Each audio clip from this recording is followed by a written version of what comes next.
Good afternoon.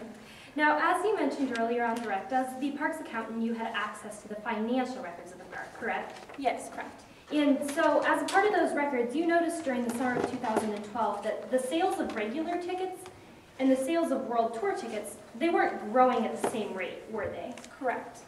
Now, at first you thought this could be because the old rides just weren't as exciting anymore, right? This is true, yes. Or because you'd increased the price of both types of tickets by a few dollars?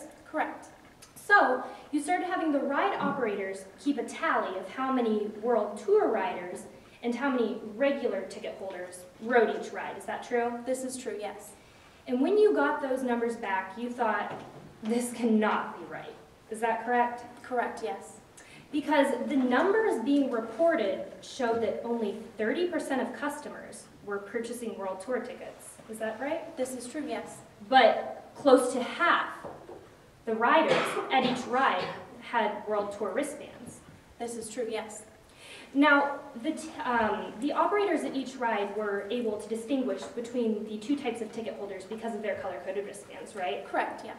And as you mentioned earlier on direct, you were in charge of purchasing those wristbands. Yep, that's part of my job duties. And to your knowledge, the company didn't switch wristbands over the course of the summer. Correct.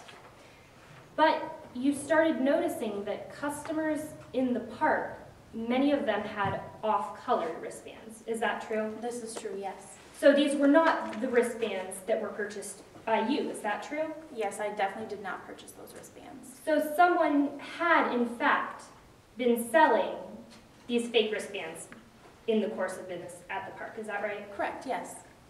Now, I'd like to talk to you a little bit about the potential extent of this scheme. Okay. Permission to approach the witness? Granted. Or, I'm now approaching the opposing counsel.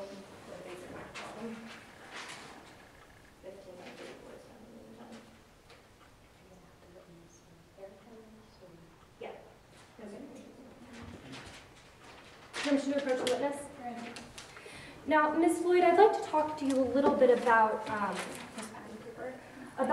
the extent of this scheme. Now, earlier you mentioned that the difference in price between a regular ticket and a World Tour ticket is $15. Is that right? Correct, yes. And that someone could pocket this $15 every time they sold a fake bracelet. Is that true?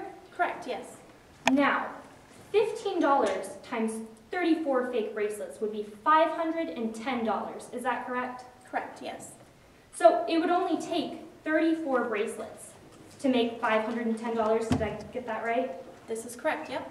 Now, I'd like to talk to you a little bit about the number of bracelets sold in Rockter World over the course of the summer. Okay. Now, Ms. Floyd, as the park accountant, you had access to the financial information for how many bracelets the park did sell using your system. Is that true? Correct, yes. And over the summer of 2012, the park sold approximately 89,000 regular World Tour tickets. Is that correct? Correct, yes. So, just to clarify, 34 bracelets is an infinitesimally small portion of 89,000 Objection, Your Honor, to the characterization of that number of bracelets. Response? I'm not entirely clear I understand your objection. To characterize the 34 bracelets as infinitely small, the witness can't testify to that. It's an improper characterization of that number of bracelets. May I respond, Your Honor? Sure.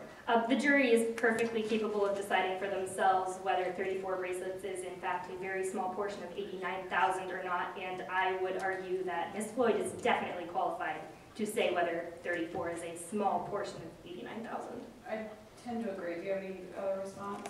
No, Your Honor. Okay, overruled. So, Ms. Floyd, I'll ask the question again.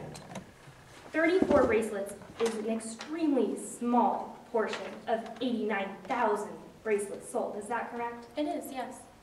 Thank you, Ms. Floyd. At this time, the state has no further questions.